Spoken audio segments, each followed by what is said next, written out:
15 Ancient Stories to Enlighten the Mind. Ancient wisdom has always been an endless source of inspiration and invaluable experiences that not everyone is privy to. In life, there are seemingly simple stories that contain profound lessons, providing great value to each individual. Let's explore 15 stories of wisdom from ancient times, so we can distill valuable lessons for ourselves. I know your life is very busy, but please take some time to listen or save it to your playlist for later when you need it. Story 1: Learning to be silent is also a kind of wisdom. Deep water flows slowly, and a noble person speaks with restraint. We only take 2 years to learn to talk, but we spend a lifetime learning how to be silent. In a certain village, there lived a father and son, Mr. Jason and his son Kevin. One day, with beautiful weather, Mr. Jason invited Kevin to take a walk in the forest. The boy was very excited to go with his father. They stopped at a winding path. In a brief moment of silence, Mr. Jason asked, "Son, besides the sound of the birds singing, do you hear anything else?" The boy listened and replied, "Dad, I can also hear the sound of a carriage." Mr. Jason asked again, "That's right, it's an empty carriage, carrying nothing." The boy, surprised, asked back, "We haven't seen it yet. How do you know it's an empty carriage?" Mr. Jason answered, "From the sound, you can easily tell it's an empty carriage. The more empty the carriage, the louder the sound." Later, when Kevin grew up, he became a smart, capable, and successful person. Whenever he witnessed someone using boastful words, thinking they were right while belittling others, he remembered his father's teaching: the more empty the carriage, the louder the sound. People often think that those who are good at speaking are intelligent, but wise individuals understand that speaking is a skill, while silence is a form of wisdom. A wise person always maintains a calm attitude, allowing them to handle matters more easily. Silence is sometimes when a person is engaged in mental work, leading to masterpieces, nobility, and growth. Khalil Gibran, the famous writer and philosopher, once said, "Although the noise of language is like a rolling wave, the depth of our souls is forever silent." Therefore, learning to restrain our words is indeed a kind of wisdom. Story 2: What is the most fearful thing in the world? In a remote mountain temple, far from the town, there lived an old monk who seldom took on disciples. He only accepted a young monk who had been abandoned at the foot of the mountain since birth. One day, the old monk noticed the young monk sitting in deep thought, appearing troubled. The old monk asked, "What are you worrying about, looking so uneasy?" The young monk replied, "Master, I'm wondering what people fear the most." The old monk smiled and asked, "What do you think it is?" The young monk quickly answered, "Is it loneliness?" "No," the old monk replied. "Then is it misunderstanding?" "That's not it either." "Despair?" The young monk offered many answers, but the old monk shook his head each time. Then, "Master, what is it?" The young monk was eager to know. The old monk replied slowly, "It is yourself." The young monk looked up, his eyes wide, as if beginning to understand, but still feeling vague. He looked to the master for clarification. The old monk smiled and explained, "All the things you just mentioned, loneliness, misunderstanding, despair, are reflections of your inner world, feelings within your heart. You tell yourself that these things are frightening and unbearable. In reality, you are afraid of yourself. But if you tell yourself that there is nothing to fear and face it positively, you will overcome everything. Then, nothing will be frightening anymore." People often suffer because they impose these illusions on themselves. If a person is not even afraid of themselves, what else could possibly be more terrifying? The greatest fear is not those thoughts, but rather yourself. Upon hearing this, the young monk had an epiphany. It turned out that when the mind is calm, storms cease, when the mind stirs, chaos floods in. Perhaps we cannot change the course of life, but we can at least change our perspective on it. The greatest enemy is not others, but ourselves. We often fear what we have never truly faced, and this fear grows larger through our imagination and inner obsessions. Many people fear ghosts, but in reality, those ghosts are born from their own thoughts. Overcoming them is not the task of others, but of one's own fragile heart. When you conquer the darkness of fear, a whole sky of new opportunities opens up to welcome you. Story 3: Not judging others' lives is a fundamental form of cultivation. Many people have a habit of defining others' happiness by their own standards. They often believe that others are not happy enough, not good enough, not perfect, and unworthy of what they have. I once heard a story about a young couple. Before getting married, the young man stopped by a jewelry store. Without money, he bought a cheap ring worth $5 million. Naturally, at such a low price, the ring had no diamonds. While the girl was trying on the ring, she overheard a salesperson say to someone else, "Can you imagine someone buying this ring for an engagement? How pitiful." Hearing this, the girl immediately responded, "The most important meaning of a wedding ring does not lie in its value, but in the feelings the groom has for me. So please do not casually disturb someone else's happiness." The salesperson felt very embarrassed and apologized. Many of us also carry good intentions for others, wishing them happiness. However, we cannot truly know their feelings and moods. What we consider happiness may not even be worth a penny in someone else's eyes. Therefore, we should refrain from judging others' lives because that life is not ours. In class, I had a classmate named Linda who worked very hard but always had average grades. Linda listened attentively in class, and when others went out to play, she stayed behind to study. Even though we often went out for late-night snacks, Linda persisted in staying in class, only going out when the teacher called her. Some nights, when everyone else was asleep, she would turn on a flashlight to read under the covers. However, many people talked behind her back, saying, "Look at Linda, if I were her, I wouldn't be so foolish as to work so hard." Some top students often displayed arrogance, believing that hard work does not guarantee good results. Linda didn't pay attention to those remarks. Though not her close friend, I could sense the bitterness in Linda's heart as she tried hard but didn't achieve good results. Once, a boastful boy said to her, "Trying hard is pointless, your grades are still poor." Linda calmly stood up and replied, "Am I offending you by trying to study? What right do you have to judge others? Even if I don't do well, I still enjoy the effort." Her words were very straightforward. Years later, Linda became the top employee in her organization. She always respected those who worked hard. Linda's story changed my perspective.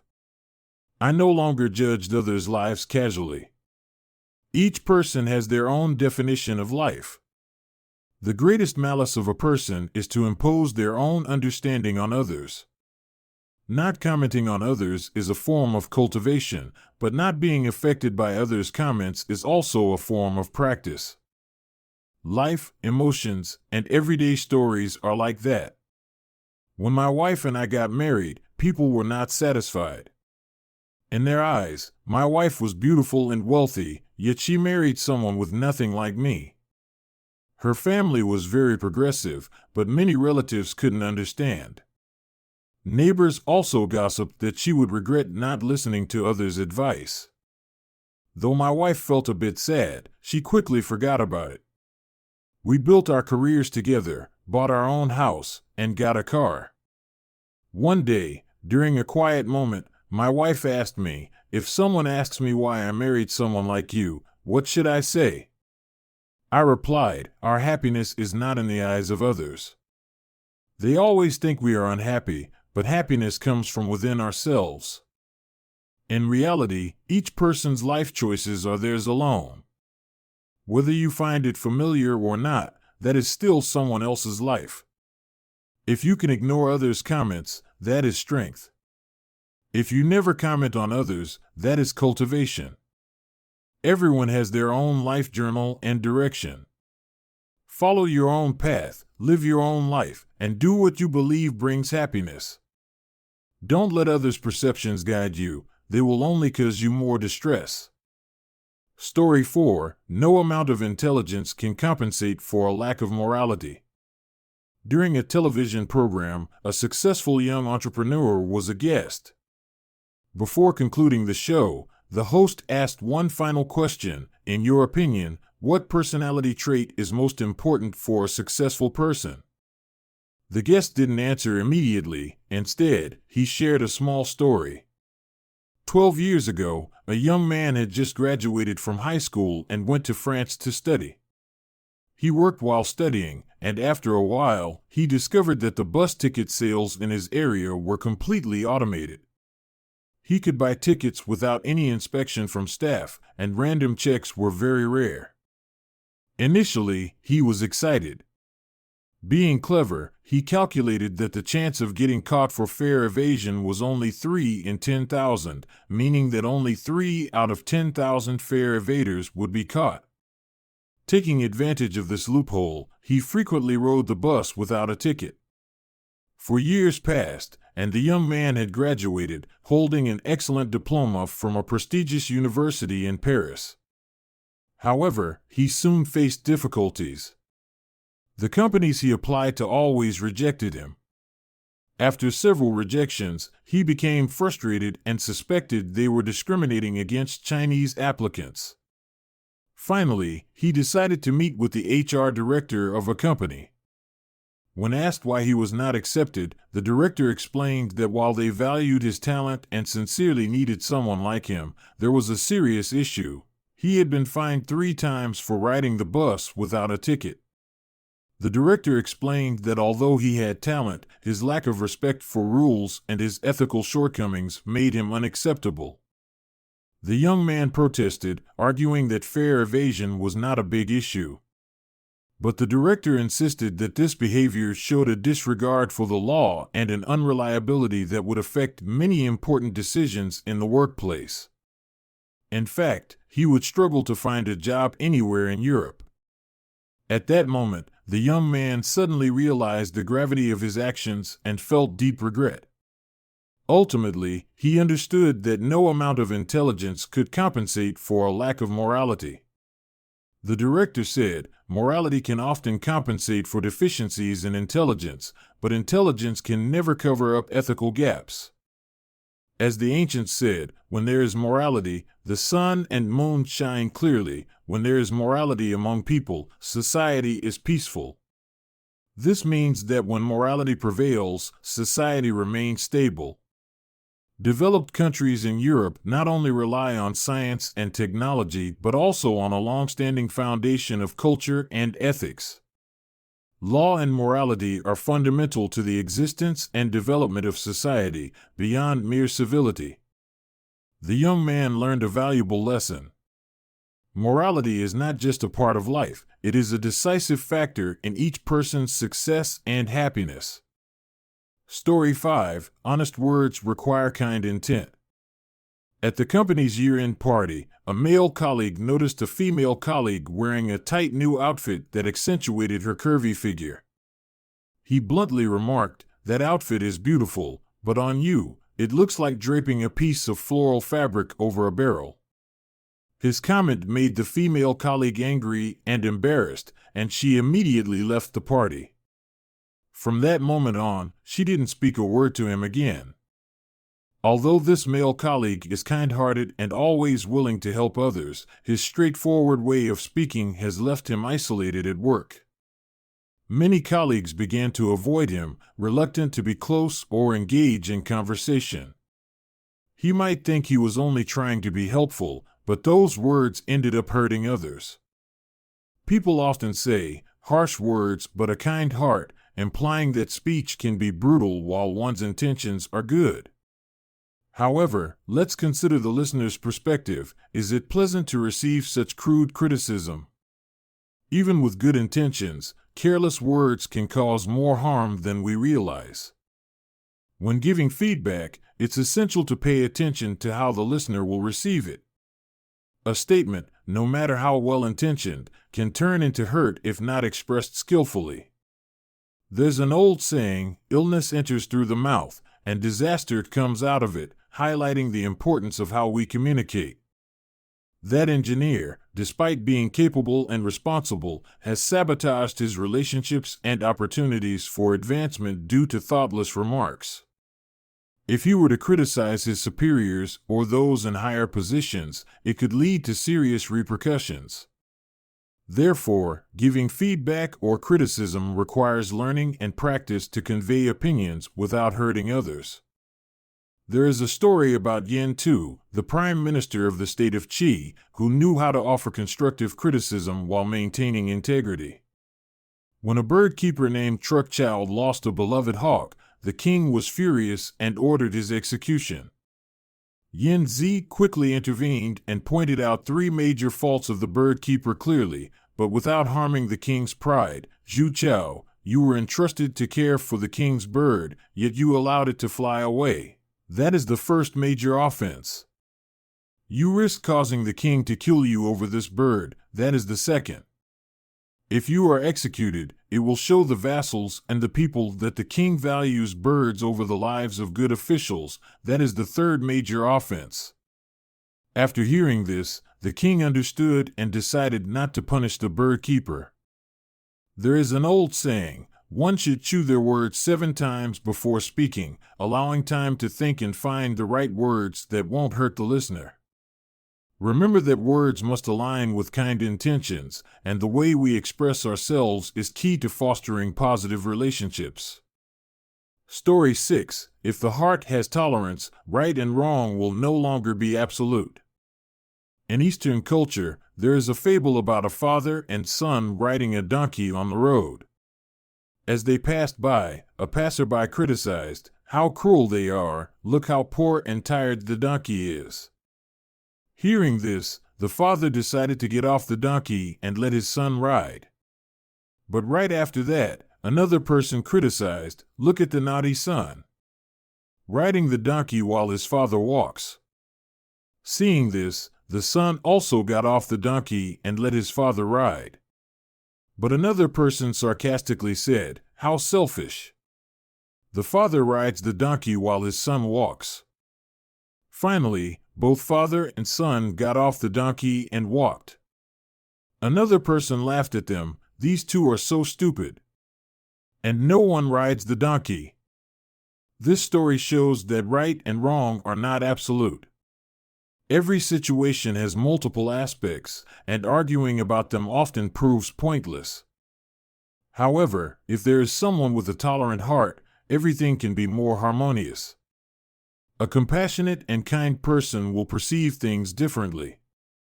When he sees the father and son riding the donkey together, he will praise the loyalty of the donkey. When he sees the son riding while the father walks, he will commend the father's love. And when he sees both father and son walking, he will highlight their kindness, choosing to walk so as not to burden the donkey further.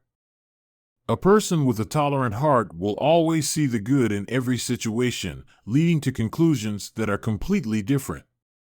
This illustrates that in life, if we can view everything through the lens of compassion, challenges become more manageable, and relationships between people improve significantly. Story 7. A person is like water, anything can be achieved. There was a young man who, after being betrayed by a close colleague, lost everything and fell into despair, contemplating suicide by jumping into a river. As he stood by the riverbank, he noticed a wise man sitting quietly, gazing at the water.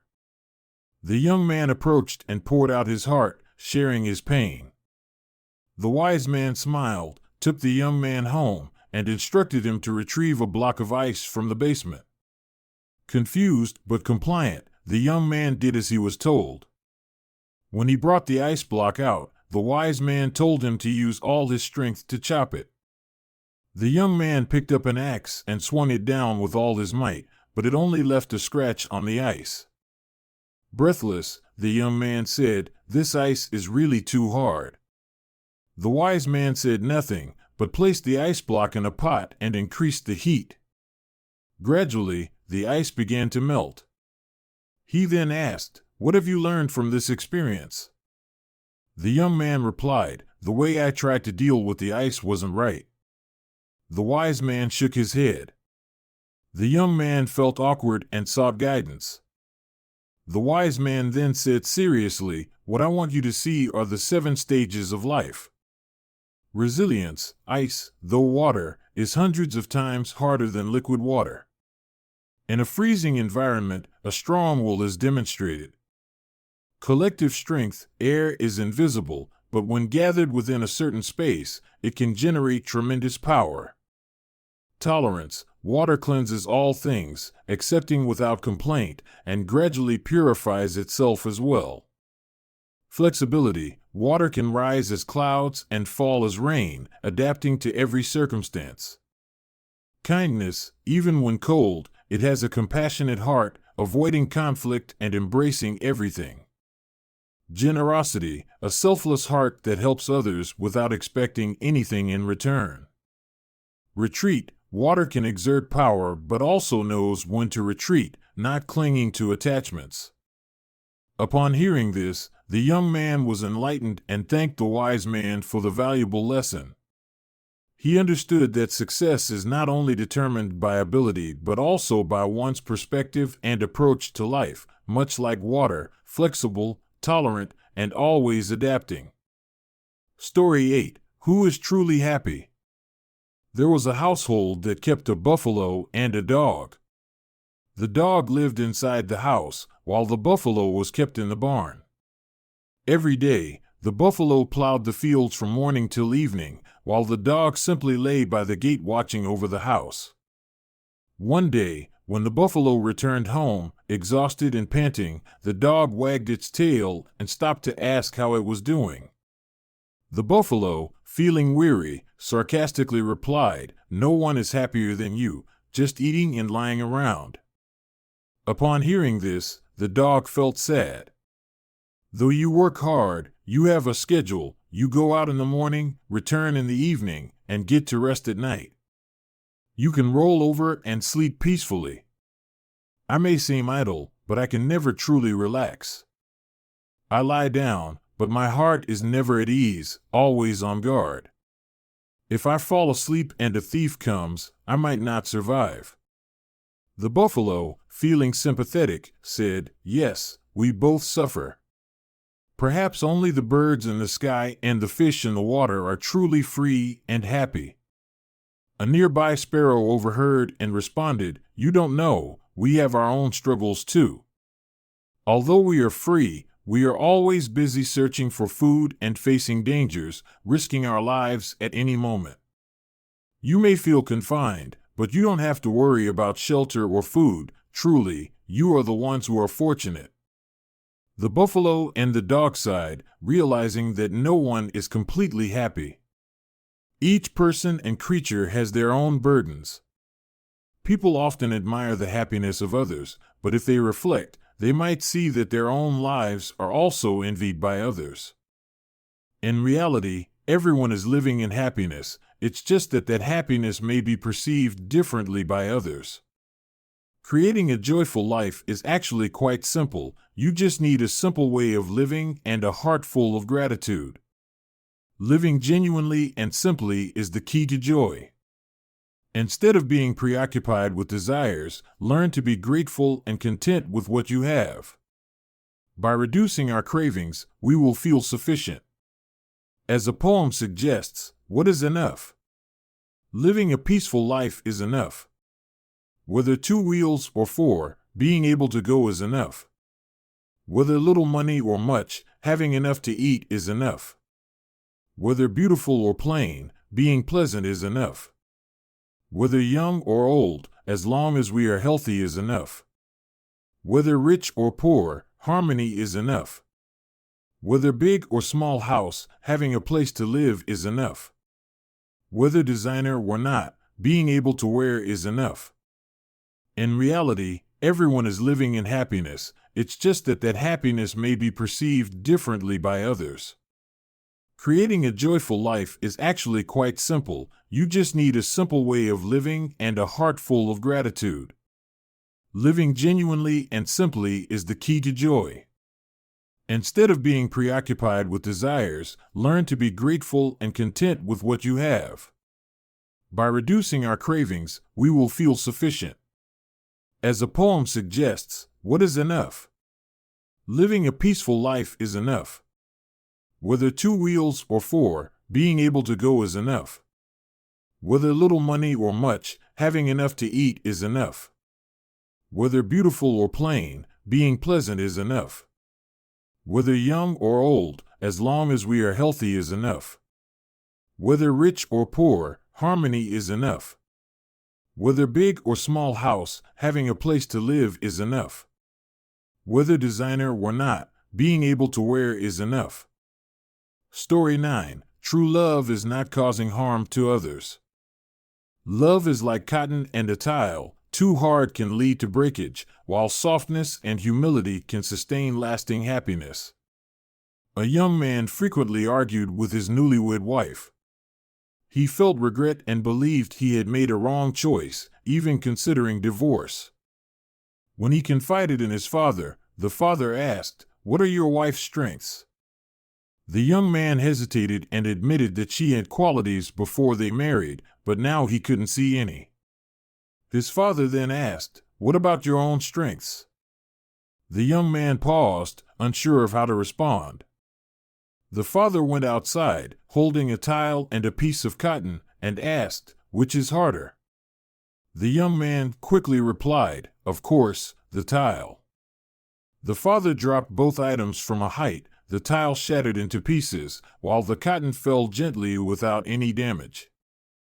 He explained, "The hard object breaks easily because it is too rigid, while the soft cotton remains unharmed." You should learn to be humble like the cotton and avoid causing harm to others and yourself. Don't be sharp and angular like the tile. When faced with cold, you become cold, and when faced with pressure, you shatter. The father understood the principle that when you only focus on the shortcomings of others, you will only end up hurting yourself. Acknowledging the strengths of others brings warmth. A kind word can make your wife feel cherished for a lifetime, while a sarcastic remark will only breed resentment. Finally, the father asked, "Would you want me to treat your mother the way you treat your wife?" The young man bowed his head and replied, "Certainly not." After returning home, the young man decided to change his behavior. He realized that in love, it's important to focus on the positive qualities of his partner and to acknowledge his own shortcomings. Right and wrong do not create happiness. Rather, it is a heart full of tolerance and forgiveness that produces the shining pearls in a relationship. True love is about not causing harm to others and cherishing every moment spent together. Story 10. The wicked man hears a chicken's advice at midnight. This story begins in a small village called Jason, where the people live simply and honestly. However, there was a tyrant named Han, who grew up as an orphan and had no one to discipline him. He became a bad person, often bullying and forcing the villagers. One day, Han went to a young couple's house, and after being treated, he decided to stay and eat their hen. That night, in the quiet of the night, he heard the mother hen instructing her chicks that if they were reincarnated as humans, they must stay away from someone like him. Those words terrified him and he blames himself. The next morning, Han asked the young couple if there was any way to make amends. They directed him to a nearby temple where there was a monk named Lai Duyan. When he arrived at the temple, Han asked to become a monk to reform himself. The monk said that in order to stay, he would have to spend 7 days without food or water in a small room.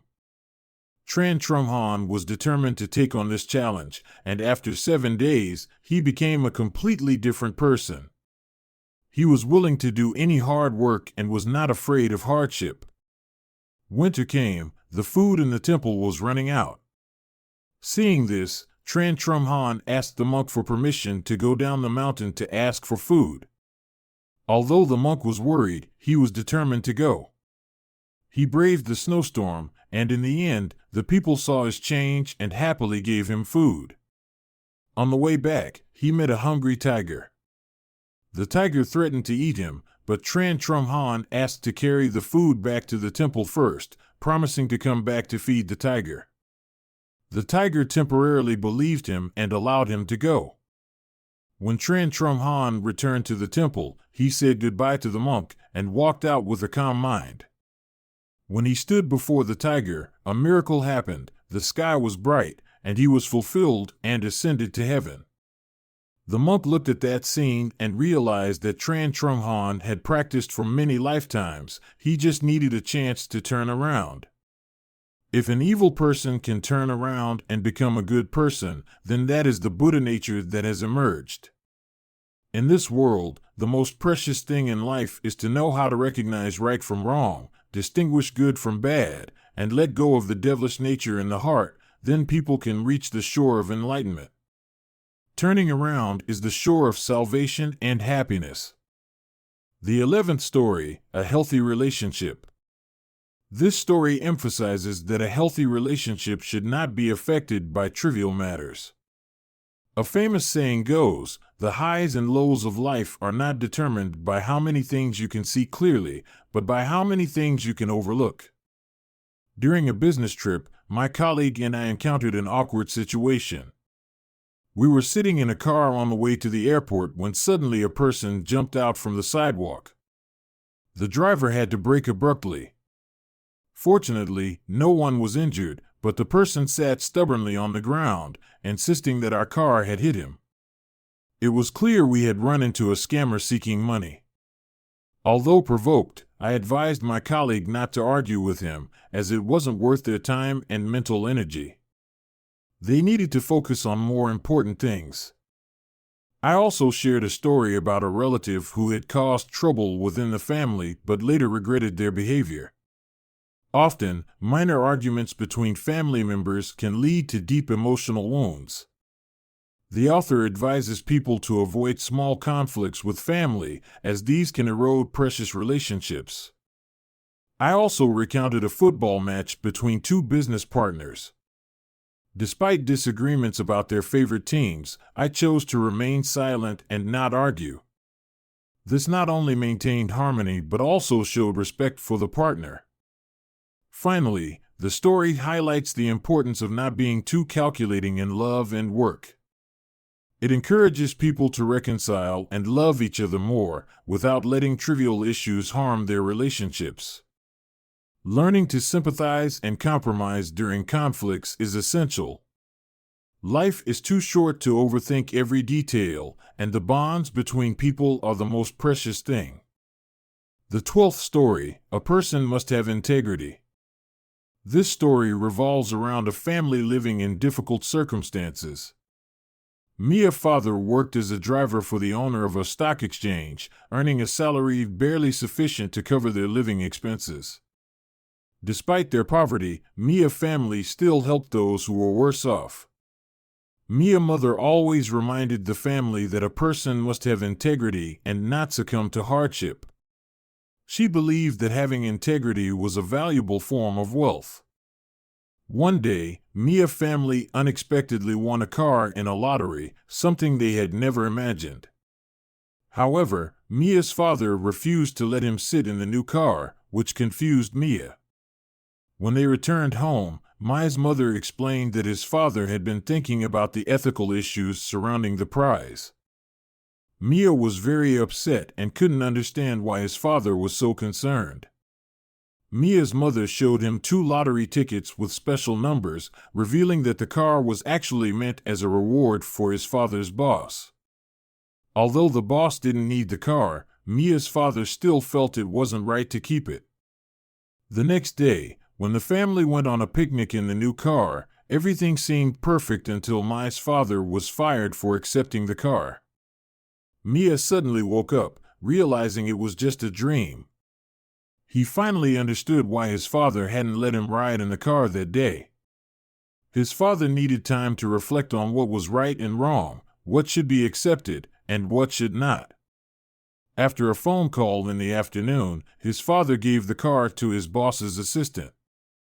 As he grew older, Mia came to understand that his father had chosen peace of mind over a bit of material gain.